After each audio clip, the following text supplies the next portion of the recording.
Hello listeners, welcome to unspoken desires. और आप सुन रहे हैं शैडो ट्रूथ का एपिसोड नंबर 2। कमरे की हल्की नीली रोशनी में वो लड़की एक कोने में चुपचाप खड़ी थी। उसकी आंखों में एक अजीब सी चमक थी, जैसे उसके दिमाग में उस वक्त कोई खतरनाक प्लान पूरी तरह तैयार हो चुका हो। उसकी नजरें अब भी रुद्रवीर चौहान पर टिकी थीं, बेहोश मासूम सा चेहरा। और यही उसका सबसे बड़ा हथियार बनने वाला था। फिर उसने बिना कोई हिचकिचाहट के अपनी ड्रेस उतारनी शुरू कर दी। उसके हर मूवमेंट में कोई शर्म नहीं, बस इरादा था। वो धीरे धीरे चलकर उसके पास आई और बिस्तर में उसके ठीक बगल में लेट गई।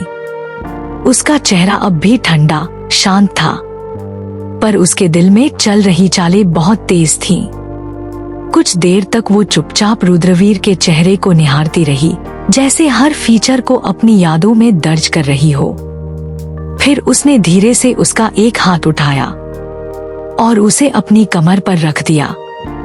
फिर उसने अपनी आंखें बंद कर ली, मगर चेहरे पर एक साफ साफ छलकी हुई शैतानी मुस्कान थी। वो पूरी तरह से प्रिटेंड कर रही थी, जैसे पिछली रात की कहानी उसी ने लिखी हो, जैसे उसी ने रुद्रवीर के साथ वो रात बिताई हो, जैसे वो अब इस कहानी की हीरोइन नहीं डायरेक्टर बन चुकी हो। उसके बंद होठों पर खेलती वो मुस्कान इस बात की गवाही दे रही थी, अब जो भी होगा वो मेरी मर्जी से होगा। सच में वो लड़की बेहद खतरनाक थी। सोचकर ही रूह कांप जाती है, कैसे एक बहन, एक औरत होकर अपनी ही छोटी बहन की जिंदगी को इस बेरहमी से तबाह कर सकती है। क्या उसे एक बार भी उसकी आंखों में डर नहीं दिखा?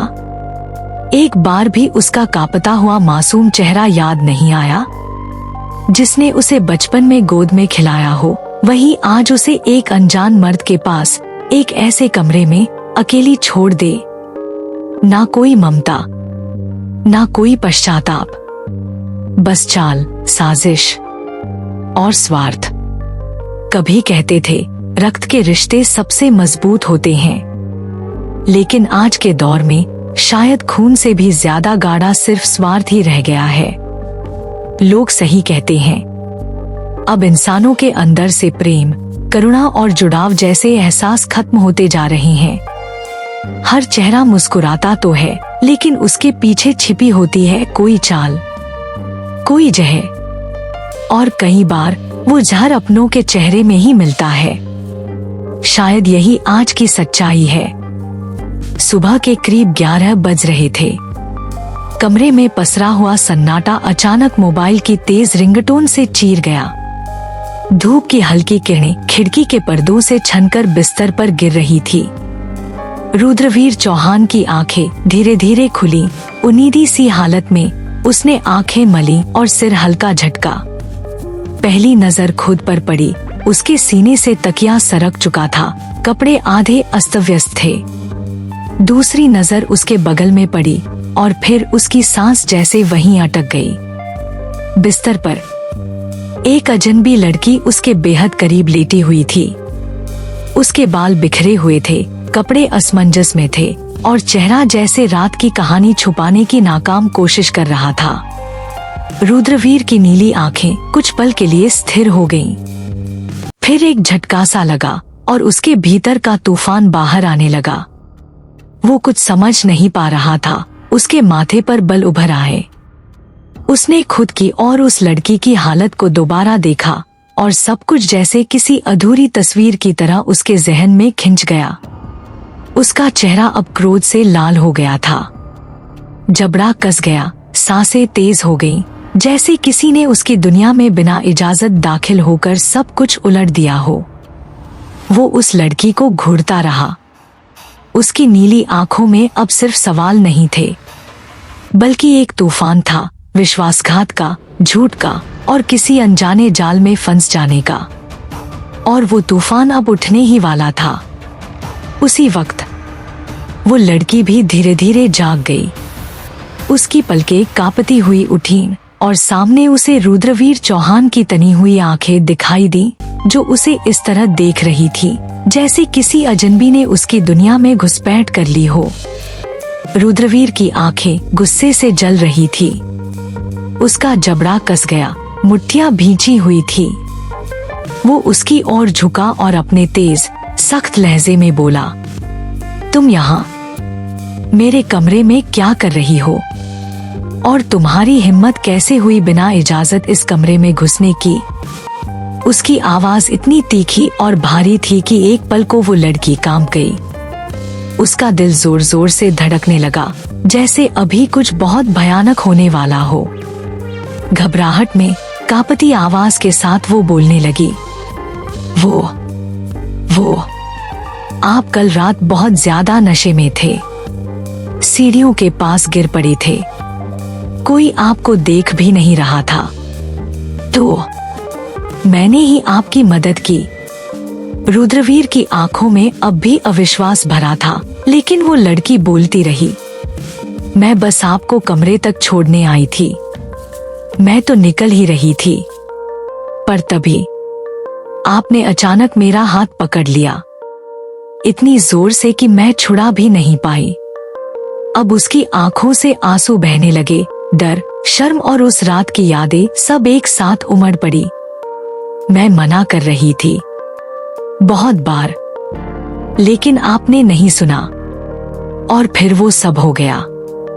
उसका गला भर आया, आवाज टूट रही थी। मैंने चाहा था निकल जाऊं, पर आपने मुझे रोक लिया। कमरे में कुछ पल के लिए सन्नाटा छा गया, सिर्फ उसकी सिसकियों की आवाज थी और शाश्वत की जमी हुई नजरें। वो लड़की अब भी वही बैठी थी, उसकी आंखों से आंसू बह रहे थे, जैसे मानो उसके साथ जो भी हुआ वो पूरी तरह उसकी नियति थी और उसने कुछ भी अपनी मर्जी से नहीं किया। उसका चेहरा एक मासूमियत का नकाब ओढ़े हुए था, जैसे ये दुनिया की सबसे बेगुनाह लड़की हो, जिसके हिस्से बस दर्द और बेबसी ही आई हो।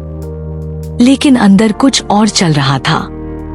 उसकी आंखों में हल्की सी चमक थी, जो किसी डर की नहीं बल्कि चालाकी की झलक दे रही थी। उधर रुद्रवीर अब तक उस पर एकटक देख रहा था।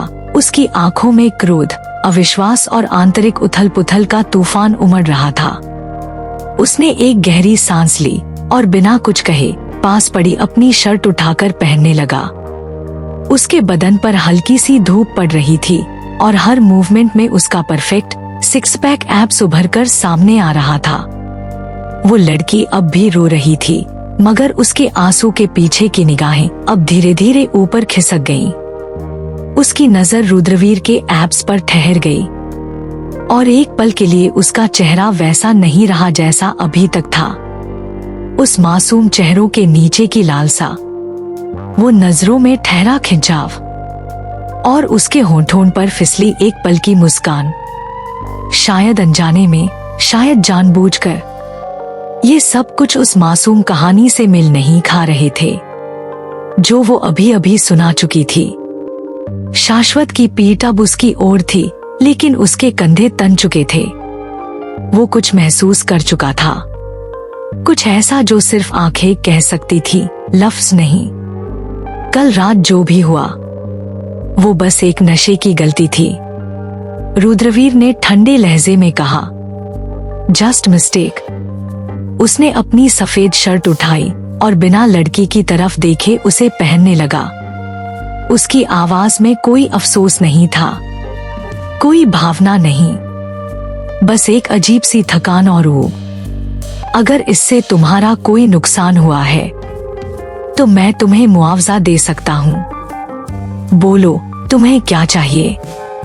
यह सुनते ही उस लड़की की आंखों में, जिसका नाम मायरा था, एक अजीब सी चमक उभरी, जैसे उसके अंदर कुछ जाग गया हो। उसने रुद्रवीर की तरफ देखा, एक उम्मीद, एक योजना और शायद एक लालच के साथ। रुद्रवीर, उसने धीमे से कहा।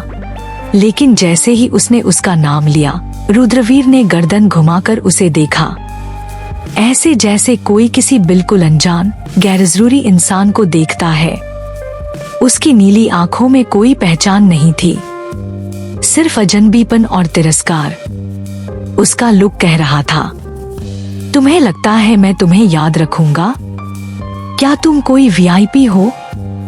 मायरा की मुस्कुराहट वहीं जम गई। उसके होंठ कांपे, मगर कुछ कह न सकी। अब उसकी आंखों में वो चमक नहीं थी, बस एक धीमा सा अपमान और भारी चुप्पी। उसने धीरे से अपनी नजरें झुका ली, अपने आप को समेटते हुए, जैसे किसी ने उसे ऊंचाई से धक्का दे दिया हो। कमरे में कुछ पल के लिए सन्नाटा फैल गया। एक तरफ रुद्रवीर की बर्फ जैसी बेरुखी और दूसरी तरफ मायरा की टूटी हुई गरिमा।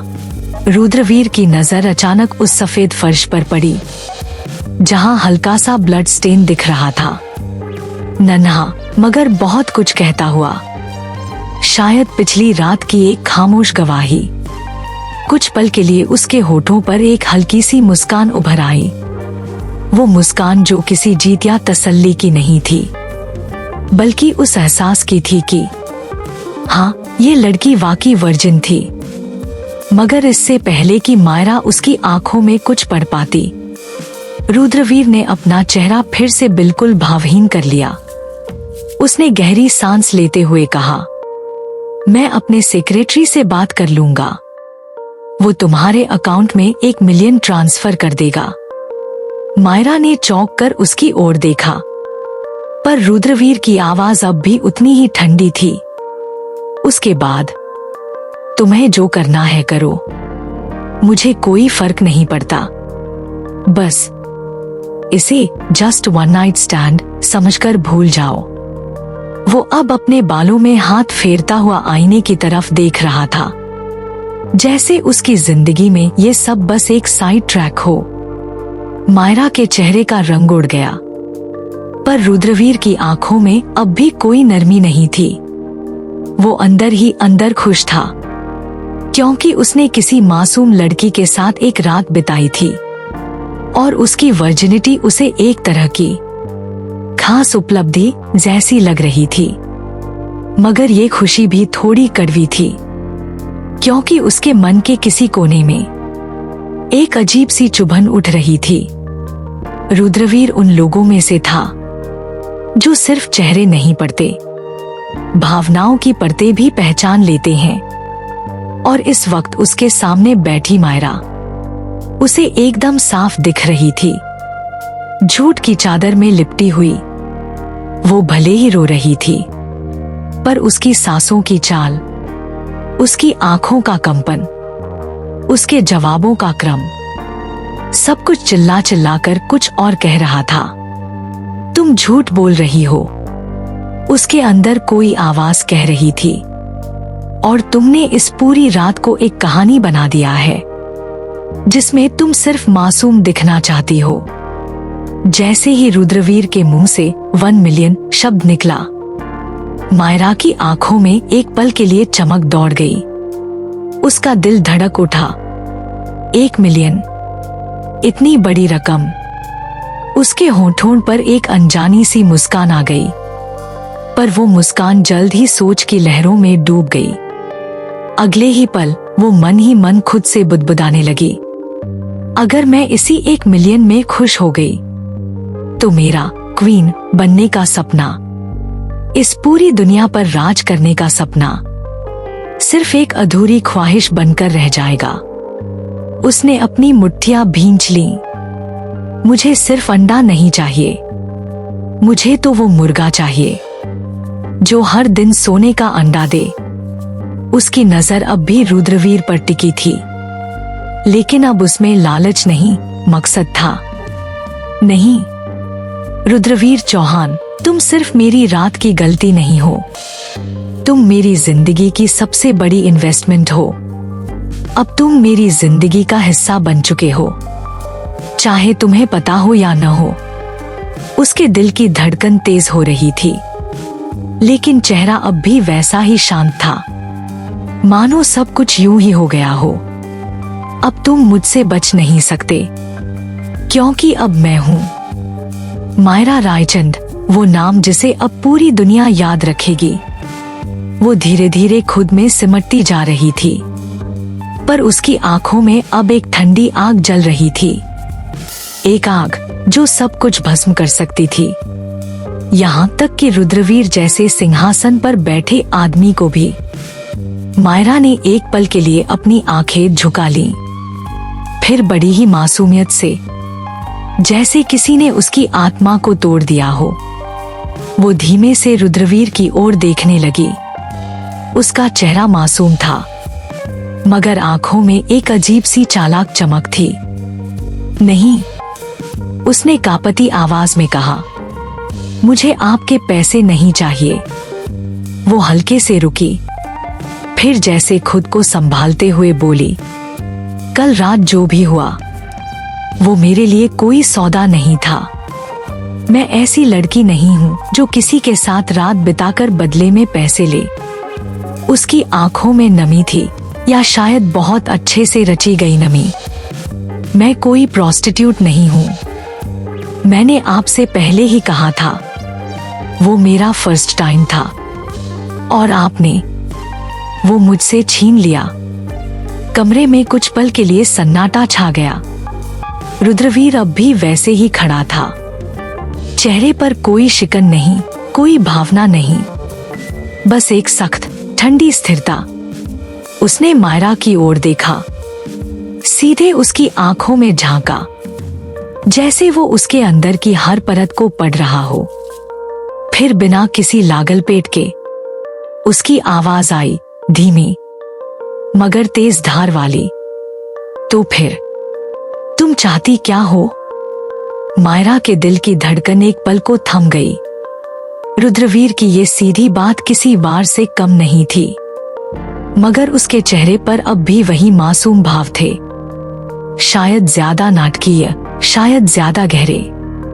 और रुद्रवीर, वो जानता था, इस लड़की की आंखें, उसकी बातें और उसके आंसू शायद सब एक कहानी का हिस्सा हैं। एक ऐसी कहानी जिसमें वो जबरदस्ती नहीं फंसना चाहता। मैं आपको चाहती हूँ, आपसे शादी करना चाहती हूँ, क्योंकि मैं आपसे बहुत ज्यादा प्यार करने लगी हूँ। मायरा की आवाज धीमी थी, मानो वो शब्द उसके दिल से होकर सीधे हवा में घुल रहे हों। उसने अपने चेहरे पर आए बालों की लटों को धीरे से कान के पीछे सरकाया और एक मासूम सी शर्म के साथ रुद्रवीर की तरफ देखा। उसकी निगाहों में मोहब्बत, उम्मीद और सपनों की दुनिया बसी थी। लेकिन रुद्रवीर, उसने बस एक पल के लिए उसकी ओर देखा, एक ठंडी, उलझी हुई नजर। ना जाने क्यों उसे मायरा को देखकर कोई भी एहसास नहीं हुआ, ना वो कशिश, ना वो जुड़ाव जो किसी ऐसी लड़की को देखकर होता है जिसके साथ आपने एक रात बिताई हो। उसके अंदर कहीं एक हलचल थी, एक अजीब सी बेचैनी। क्या सच में ये वही लड़की है?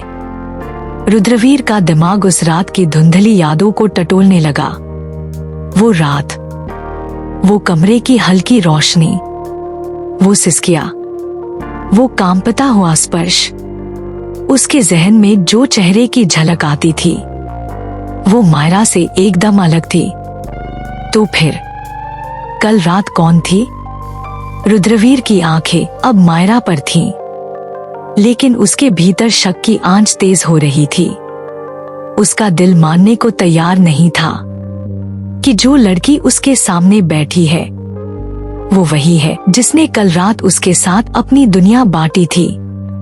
मायरा अब भी उसकी तरफ देख रही थी, एक ऐसी मोहब्बत की नजरों से जो शायद सच्ची थी, या शायद बेहद चालाकी से गढ़ी गई कहानी का हिस्सा। रुद्रवीर कुछ देर तक बिल्कुल खामोशी से अपनी तीखी और गहरी नजरों से मायरा को देखता रहा। उसकी आंखों में एक अजीब सी ठहराव वाली बेचैनी थी, जैसे वो सामने बैठी लड़की को देख नहीं रहा था बल्कि उसकी आत्मा को कुरेद रहा हो। मायरा को जैसे अचानक कुछ महसूस हुआ, उसकी सांसें रुकने लगी, चेहरा एक पल में सफेद पड़ गया। रुद्रवीर की निगाहों की तलखी उसके रग रग में सहरन बनकर दौड़ गई। वो घबरा गई, अंदर ही अंदर उसकी सोच बुरी तरह हिल गई थी। कहीं कहीं इन्हें सच का अंदाजा तो नहीं हो गया? कहीं ये पहचान तो नहीं गए कि कल रात जिसके साथ इन्होंने वो पल बिताए वो मैं नहीं, मेरी छोटी बहन आन्या थी। उसके होंठ सूखने लगे और दिल तेज धड़कने लगा। आन्या, सिर्फ नाम लेने भर से मायरा के अंदर कुछ जलने लगता था। 18 साल की मासूम सी पर खतरनाक हद तक खूबसूरत आन्या, जिसकी आंखें मोतियों जैसी चमकती थी और मुस्कान जैसे रोशनी बिखेरती हो। हर कोई बस उसे देखता था। जहां भी जाती थी लोग उसके कदमों में झुक जाते थे। और मायरा, वो हमेशा उस चमक के पीछे एक साया बनकर छिपती रही।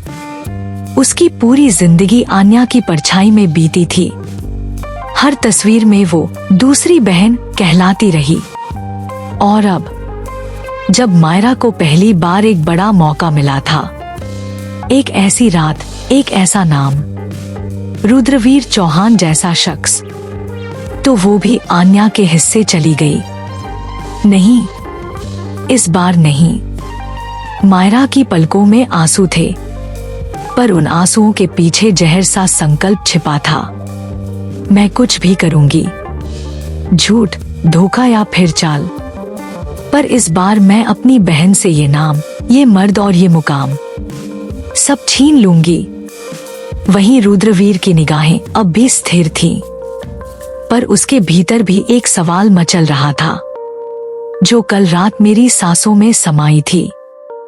क्या वो ये लड़की है या फिर कोई और था? यहाँ तक कि घर में भी हर कोई आन्या को ही आंखों का तारा समझता था। माँ की गोद हो या पापा की मुस्कान, सब बस आन्या के लिए थे। आन्या की हंसी गूंजती तो घर जैसे रोशन हो जाता। और मायरा, वो वहीं कहीं कोने में खड़ी होकर हर पल ये तमाशा देखती रहती।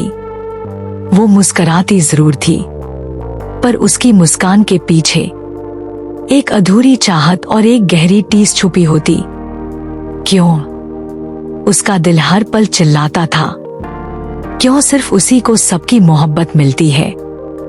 धीरे धीरे ये जलन एक जहर में तब्दील हो गई।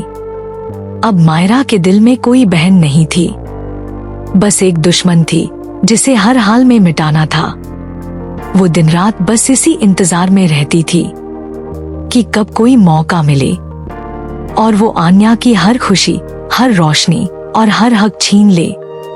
जहां मायरा का प्यार जलन में जहर बन गया, वहीं आन्या अब भी उसे दीदी कहकर देखती थी, पूरी मासूमियत और सम्मान के साथ। वो मायरा की हर बात मान लेती थी, हर फरमाइश पर मुस्कुराती थी। उसने कभी मायरा के भीतर की घुटन को नहीं पढ़ा, क्योंकि वो दुनिया को वैसा ही समझती थी जैसा वो खुद थी, साफ, प्यारा और सच्चा। लेकिन शायद यही उसकी सबसे बड़ी भूल थी। शायद यही वो वजह थी कि आज वो मायरा की रची उस साजिश में फंस गई थी, जिससे निकलने का कोई रास्ता नहीं था। तो क्या मायरा अपनी इस खतरनाक चाल में कामयाब हो पाएगी? क्या रुद्रवीर सच में मायरा से शादी करने के लिए हाँ कह देगा? और क्या यूं ही तबाह हो जाएगी मासूम आन्या की पूरी जिंदगी, एक ऐसी गलती की सजा भुगतते हुए जो उसने कभी की ही नहीं? सवाल बहुत है, और हर सवाल के पीछे छुपा है एक राज, एक धोखा और एक अधूरा सच। लेकिन इन सब का जवाब मिलेगा शैडो ट्रूथ के आने वाले एपिसोड्स में, जहां हर एपिसोड आपके सामने खोलेगा नफरत, प्यार, धोखा और बदले की एक नई परत। तो जुड़े रहिए, क्योंकि ये कहानी सिर्फ एक कहानी नहीं, ये एक ऐसी कड़वी हकीकत है जिसे कहा नहीं जाता, सिर्फ महसूस किया जाता है। धन्यवाद और मिलते हैं अगले एपिसोड में।